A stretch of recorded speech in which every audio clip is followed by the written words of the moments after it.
Namaste. Welcome to Inspirations. Inspirations is an inspirational video series. Since 7 years, we have been producing inspirations to address your appetite of being inspired. So, welcome to this new season of inspirations to inspire you and to address your appetite of being inspired.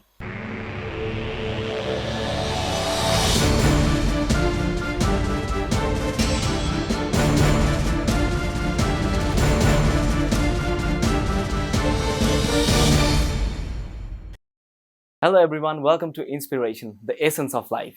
So this program is manifested in such a way that we bring leaders and people and personalities from different sectors of society to address your appetite of being inspired. So today we have a special guest with us. Let's welcome him in today's series of inspiration. So welcome to the program. Thank you so much, Shurik. Thank you so much. Let's start by your introduction. Hi, I'm Atul, and I was born in Biratnagar, a small town, and also in suburbs of Biratnagar. And I studied there up to class 4. And then I moved to Kathmandu to study. And then my basic education is in food and nutrition, focusing on agricultural part. And then I grew up in a very mixed culture, right, with people ranging from very poor society to rich people, right, and then complex things, So it was quite fun raising myself within my family and beyond. We feel very honored to have Atul sir today with us in the series of inspiration. Thank you. It's my privilege too. And he's leading a very, important project in Nepal. And it addresses the issue of nutrition. And that's an organization, it's Baliyo Nepal.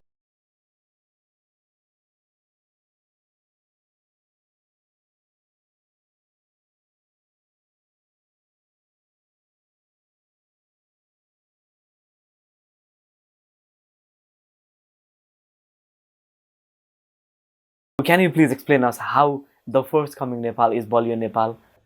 Great. For the English viewers, Baliyo means mighty, strong, right? So our thought here is Aboko Nepal, Baliyo Nepal means that the Nepal that we are envisioning should be a mighty Nepal. And for that, what we think is, again in Nepali we say, Ma baliyo bhaye mero desh baliyo hun. So that means if an individual is a mighty, strong person, then the country becomes mighty and strong. Now, when I say strong and mighty, I think there are 4 necessary things that we should consider.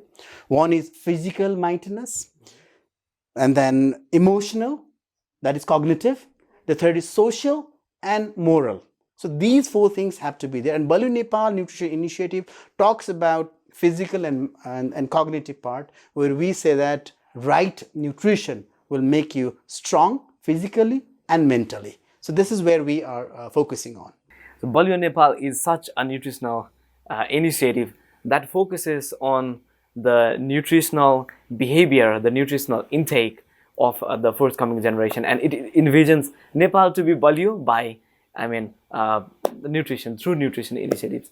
And when we talk about Baliyo Nepal, there's something very interesting with Baliyo Nepal is every time when I see the digital collaterals that you use, and also in the news that we talk about Everest. So there is a girl, she's Everest, and she is envisioned to be the captain of the national cricket team on 2039 AD. So let's go through Everest. We all want to know Everest. Who is she? Okay, thank you for this question. Everest has 2 meanings in this story. One is we talk about if a person can be as strong as Mount Everest, which is the tallest peak of the planet, right? And the other thing about Everest is the story of a girl, Everest. Her name is Everest. She wanted to be a singer in the beginning, right? But then she learned that singing is not her only thing through which she could achieve her dreams, accomplish her dreams. And luckily her parents, who were also very interested towards sports and particularly cricket, right? So they encouraged Everest for sports, particular cricket. And at the same time, both parents, mother and father, they knew what is right nutrition. And by right nutrition, I mean, again, three things: right quality, right quantity, right proportion, right? So a balanced food, which means breastfeeding, mother's milk that was given to Everest since her birth, was followed by a porridge or lito, which is fortified with vitamins and minerals, right? So fortified vitamins and minerals will provide quality, quantity and proportion food, which led Everest to build a dream. First of all, to building a dream itself is a new challenge, and then accomplishing the dream is another big challenge. So these two challenges were accomplished by Everest, and who in 2039 won the Cricket World Cup for Nepal against India in India. So that is the story of Everest. This is the story of Everest that we are talking about, and we want every child of Nepal to think in such a way that he or she could be another Everest. He or she could make Nepal world champion, and he or she could represent this country like we're just doing this at the Olympics, right? Nepali are representing, right? So we want each and every child to have a dream that in certain number of years they can represent the country and they can make the country world number one in whatever field they are choosing to do that. That's very interesting, because we have always been dreaming of winning World Cup cricket or World Cup football, and miserably Nepal, national team, they don't qualify to that certain threshold of global, global sports.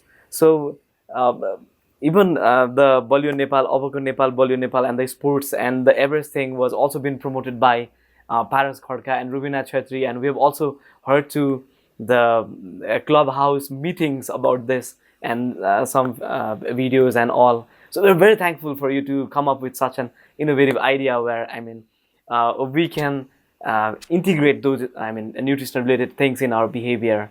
And thank you very much for undertaking such immaculate leadership.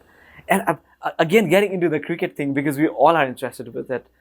When do you think Nepal can? How do you think Nepal can really get into the World Cup cricket? Look, the good thing is that when we know two things, one is where we are and where we want to go. If we know these two things, then we can design the steps how we can reach there at the projected time. So to win at by 2039, I would rather say. So by 2039, to win this World Cup cricket, we have to do few things, right? So first is, of course, the grassroots cricket development. That is a very important thing. And there's the other thing, which is, I think, more important, is to be able to dream that we can win World Cup, right? This is what, as a Nepali, what I think is that if I dream that I can achieve, I can be there, then I'll prepare to get that dream, right? So first and foremost, the most important thing is everyone should be inspired. Indeed. Right? That we can win the World Cup. Right. So that is one thing that we need to do. Then it should be followed by the grassroots level cricket development, the infrastructures, the skills, the trainings, the competitions, and so many things. Plus, and the big plus is nutrition. Proper nutrition. That is very important. Proper nutrition, right? So all these things plus proper nutrition would ensure that we will have a strong cadre of inspired cricketers who has the dream that they will win the World Cup and has ability and the skills and talent to win the World Cup. So I think these are the things that should be done so that we can win the World Cup by 2039. That's great. We've been looking into mainstream projects by government and by non-government organizations, and very few of them talk about nutrition and nutrition initiatives. However, in the right time, Baliyo Nepal came into intervention and started this nutritional initiative. So personally, when we talk about Atul Upadhyay, how how challenging you find to lead such a nutrition initiative in a country like Nepal? Oh, it's very challenging, to be very honest, right? It's not that easy. And there's one big difference, the uniqueness about Baliyo Nepal initiative and the other initiatives done by the government or the non-governmental sectors here is that we are involving private sector in nutrition movement. And not only food manufacturing private sectors, but non-food private sectors such as financial institutions, the media, QFX, even the cement company, and so many others, insurance companies who are our partners, right? So this is a novelty of this particular initiative. The challenge here is, when we say private sector, what general people think is, private sector are all profit oriented. That's true, absolutely true. But the question here is, how can we inspire a private sector person to be profit oriented at one hand, but at the other hand also produce nutritious, safe and affordable foods? So if these two things can go hand in hand, then why don't we bring private sectors to the nutrition movement? If you look at the government policy documents, they all talk about it's the necessity of involving private sectors in all these movements. So this is, and having private sectors bringing for the first time is challenging, making people convinced that no, private sectors can do good things. That is challenging. It's not that involving private sector is challenging, it's convincing other people that private sectors can do good things is challenging. It's challenging. Yes. And you're undertaking that challenge with your very excellent team, I would say. Oh, yes, of course, our team is very, I would not say excellent, we're trying to be excellent, right? We're trying to achieve that, but we're trying our very best, to make our country as strong as Everest. Yeah, as we're talking about Baliyo Nepal and the momentum when Nepal wins World Cup at India, and the match is against India, and Nepal wins it very nicely, and that was even when we imagine it's so nice that it brings a smile in our face. However, we still want to know more about Baliyo Nepal. What exactly Baliyo Nepal does? Okay, so we have 3 or 4 major activities, if I may say in this way. Of course, it all is centered around nutrition, right? Appropriate nutrition. Okay, and cricket is used as one of the platforms to inspire people, right? To inspire people in such a way that they understand appropriate nutrition, what appropriate nutrition is. So we are using cricket as a platform to relay these messages, nutritional messages. That is one thing. The other programs that we are looking at is we're partnering with private sectors to develop, again, nutritious, safe and affordable foods that could be marketed in each nooks and corners of Nepal, right, at affordable price. The third thing, we are working with governments, with the federal government, with provincial and the local governments, in trying to identify what traditional foods could be used as a source of appropriate nutrition, right? And there are so many other policy relevant documents that we are working at, right? And just we are working step by step process. It would certainly take some time, right? But our ultimate aim is to rally all 30 million Nepali people to this movement, so that each and every Nepali, each and every child, a girl or a boy or a third gender, will consume nutritious, affordable foods. That is the main goal of this initiative. And we'd also like to ask you what sort of exact activities that you've been doing in society, especially during the COVID crisis, and what kind of activities and support Baliyo Nepal undertook in Nepali society. Thank you, Suyog. Basically, we focused on nutrition awareness messages in schools in Lumbini province, and also we dealt with FCHVs, female community health volunteers. In those 2 programs, we're primarily focusing on appropriateness of fortified foods. But as the COVID thing loomed in the country, we worked with the Ministry of Health. And also for the Member of Parliaments, both houses, we developed a guideline on what the COVID patient should be consuming, whether the patient is a diabetic or obese or has CVD, right? And also that was done in partnership with Nutrition and Dietetic Association of Nepal. So that was one major thing in the policy documents. The other major thing that we did in COVID was we provided a 2-month nutrition support to 10,000 children under 2 years of age in Lumbini province in collaboration with local governments and private sector, and especially Rashtriya Banijya Bank was one of the generous supporters of this particular event.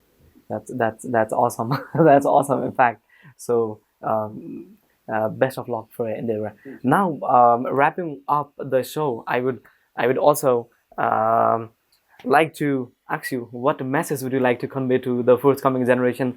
Or, when we talk about nutrition, especially, we might be also there would be pregnant women who would listening to us or watching this video, or there would be younger people, there would be people who aspire to be a cricketer in coming future or footballer. So what kind of exact message would you like to convey them through this? I do have one message, and that message is to all the people: don't think big, think huge. That is my message. Why I'm saying this is, I was watching a video of a clip of Mr. Bezos of Amazon, right? 20 years back, he was asked by an interviewer, what are your plans beside your job? All those things. And he said that, I want to fly to space. Before 20 years? It was 20 years back. I want to fly to space. The interviewer laughed at him. The audiences laughed at him. He was asked, is it possible? He said, no, it's very difficult, but I will do that. He did it. He did it. Right? Yes. I mean, we have a saying in Nepali, Chandra Chunu, Laksha, right? Yes. That is our dream. I mean, we know all these things. The thing is that, why don't we start dreaming? And why don't we start building those activities that would lead us to achieve those dreams? So, along with what I said, don't think huge. What I would like to say is that the next step would be, after setting a target, try to focus on how you can achieve that target. Do those things that can make you achieve target. And friends, to all the listeners, to the viewers, everything is possible. You have to be physically, mentally, socially, and morally strong. Everything is possible. Just be strong in these four particular categories. We, you, everything. We can achieve it. What a powerful statement by Atul sir. I mean, yeah, that's what we call inspiration. I mean, that's how we address the aptitude of our inspiration. So thank you very much, Atul sir, for being here. I would like to quote a small sentence from the jingle that I've heard.